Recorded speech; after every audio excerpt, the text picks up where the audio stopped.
Assalomu alaykum, qadrli jurnalistlar, qadrli hamkasblar. O'zbekiston Pro Ligasi 8-turdan o'rin olgan Fardo Olimpik mobil uchrashuvidan keyingi matbuot anjumani.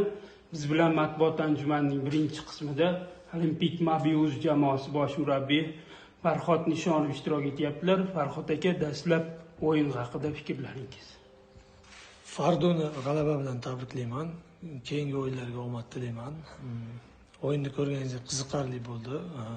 Boshida tezkor gol o'tkazib yubordik. Ikkita gol o'tkazib yubordik. Birinchi taym olganingizda ikkinchi taymga nisbatan tezroq futbol bo'ldi. Ikkita jamoa ham harakat qildi. Bizda ham juda ko'p vaziyatlar bo'ldi. Ikkinchi taymda oxiriga kelib deyarli futbol ko'rmadik, chunki to'xtalishlar baribir o'yin tempiga ta'sir qildi. Fardoga omad tilayman. Ular g'alaba qozonish uchun harakat qilishdi va g'alaba qozondi. Bugungi uchrashuvda asosan o'zgarishlar ikkinchi bo'limda oxirgi qismida amalga oshirildi. Bunga sabab nima jamoangizda? O'yin vaziyatdan kelib chiqib biz gol urmoqchi edik, chunki Fardo ikkinchi taym butunlay jamoa himoyaga o'ynashdi. Biz ko'p hujumlar tashkil qildik, lekin ko'rganingizdek, bunday vaziyatlarda agar gol urmasa hujumchilarimiz, hamma o'yinchilarimiz bilmadim qanaqa qilib yutib bo'ladi bilmayman. Bizning ishimiz bularga yo'nalish berish, ularni rivojlantirish, to'g'ri yo'lni ko'rsatish. Katta ustunlikka erishyapmiz, lekin natija yo'q. Futbolda natija bo'lmasa hech qanaqa o'ynashdan ham, harakat qilishdan ham baribir foydasi yo'q. Darvozabon o'sha so'nggi himoyachi rolida o'ynadi ikkinchi bo'limda asosan. Bu sizni ko'rsatmangizga asosan amalga oshirildi. Aytyapman-ku, albatta, chunki biz Fardo butun jamoa himoyada o'ynayapti. Ular gol urishda, hujumda emas, vaqt cho'zishda, oldiga qarab tepishyapti. Bizga gol kerak edi, chunki hujumchilarimiz butun jamoa bo'lib hujumga o'tdik, shuning uchun baribir orqada zashning qolganidan ham foydasi yo'q, chunki himoyachilarimiz ham oxirgi minutlarda ichkariga kirgizdik. Gol urishimiz kerak edi. Agar vaziyatlardan foydalanganimizda bu maqsadimizga yetgan bo'lardi. Foydalanmadik. Bu ish bermadi. Sizdagi maqsad qanaqa murabbiy, jamoa bosh murabbiy sifatida? Masalan, jamoangiz terma jamoa manfaat yuzasidan kuchli raqiblarga qarshi Pro Ligada tajriba to'plashi yoki natija?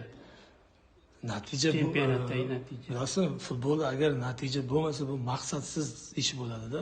Har bir o'yinda g'alaba qozonishni har bir murabbiy xohlaydi, har bir murabbiy chempion bo'lishni xohlaydi. Ishimizda futbolchini rivojlantirib berishimiz kerak, lekin g'alaba qozonmasak, undan ishlashdan foyda yo'q. Natija, sifat bo'lishi kerak, lekin natija bilan birga. Sifat ham, natija ham bo'lishi kerak. Agar ikkitasi bo'lmasa, bu ishlashdan foydasi yo'q deb o'ylayman. Chunki ko'ryapsiz, shuncha tayyorlanyapmiz, futbolchilarni tayyorlayapmiz. Yaxshi jamoalardan taklif bo'lsa qo'yib yuboryapmiz. Lekin biz ham oilamiz bor, biz ham yaqinlarimiz bor. Biz ham har doim stress, bosimda yashaymiz. Deyarli oiladan uzoqlashib ketyapmiz. Sababi natija muhim. Muxlislarga ham nima kerak? G'alaba qozonadi. Agar siz yutsangiz, sizni eslab qoladi. Agar yutqazsangiz, hech kim eslamaydi. Shuning uchun men xohlardim har bir o'yinda g'alaba qozonishni. Futbolchilarda ham shu ruh, yutish madaniyati rivojlanishi kerak. Chiqib, yutqizdik, yaxshi o'ynadik, vaziyatlar bo'ldi, ura olmadik deb ketsa, ular ertaga bizni sharmanda qiladi. Ertaga orqasida vatan turadi. U hozir o'ynayapti futbolchilarimiz. Orqasida familiyasi bor. Uni mas'uliyati bor. U o'zini familiyasi emas. U butun Nishonov masalan. Ular formasida turibdi Haydarov, Jo'rayev.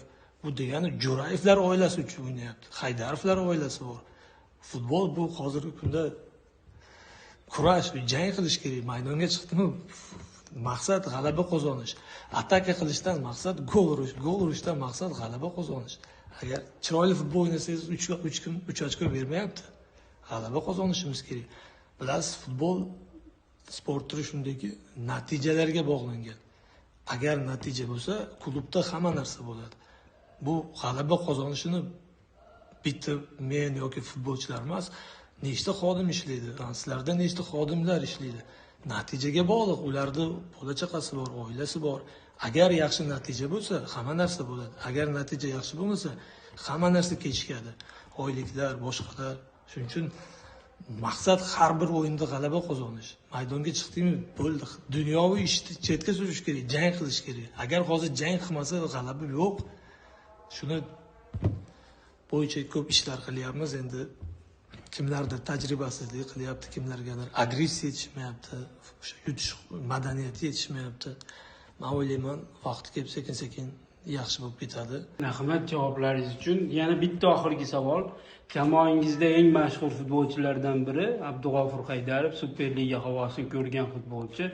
Jamoangizga, umuman Pro Ligaga qanday moslashib ketdi? Bu haqda fikrlaringiz. To'g'risini aytsak, hali u biz kutgan formada emas. U maqsadi agar yaxshi darajaga qaytib chiqib o'ynash bo'lsa, o'zini ustida ishlash kerak. Hozirgi holati, hozirgi harakatlari yetarli emas futbolchi uchun. U har doim Superligada o'ynab kelgan, terma jamoalardan chaqirib olgan. Hozirgi oxirgi vaziyatlarda sport formasi yuqori darajada emas. Shuning uchun terma jamoada ham ko'rinmayapti. Uni olganimizning maqsadimiz unda hamma narsa bor. O'sha hujumchiga xos hamma narsa bor. O'ng oyoq, chap oyoq ishlaydi, boshi bor, bilan yaxshi o'ynaydi, tezligi bor, zarbalari kuchli, vaziyatni his qiladi, tez, baquvvat, lekin shuncha berilgan o'zidagi kачествоdan hali foydalanmayapti. Bundan foydalanmasa u ertaga undan keyin orqasida yoshlar bor. Yoshlar chiqib kelaveradi. Shuning uchun bizni hozirgi tarkibimizda hamma futbolchilar sredniy. Bizda yulduzlar yo'q.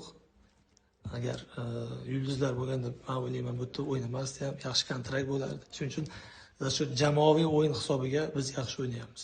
Nimaga vaziyatlar ko'p gol ura olmayapmiz? Chunki lider o'yinchimiz yetishmayapti. Shu qiyin vaziyatda o'yinni o'ziga oladigan, ishonch yetishmayapti. Shu ishonch bilan gol uradigan. Ko'rgan bo'lsangiz, o'sha Abdug'ofur Haydarovda ham juda ko'p vaziyatlar bo'ldi. Agar hujumchi bunday vaziyatlardan gol urmasa, bu yaxshi hujumchi hisoblanmaydi. Tushunarli. Yana bitta savol agar mumkin bo'lsa, terma jamoa sifatida, terma jamoa bosh murabbiy sifatida 2026-yil mavsum rejalari haqida ham gapirib bering. Oldimizga yaxshi vazifa qo'yilgan. Men xohlardim hozir futbolchilarimga faqat har bir o'yinda g'alaba qozonish. G'alaba qozonish hozir eng muhim narsa shu.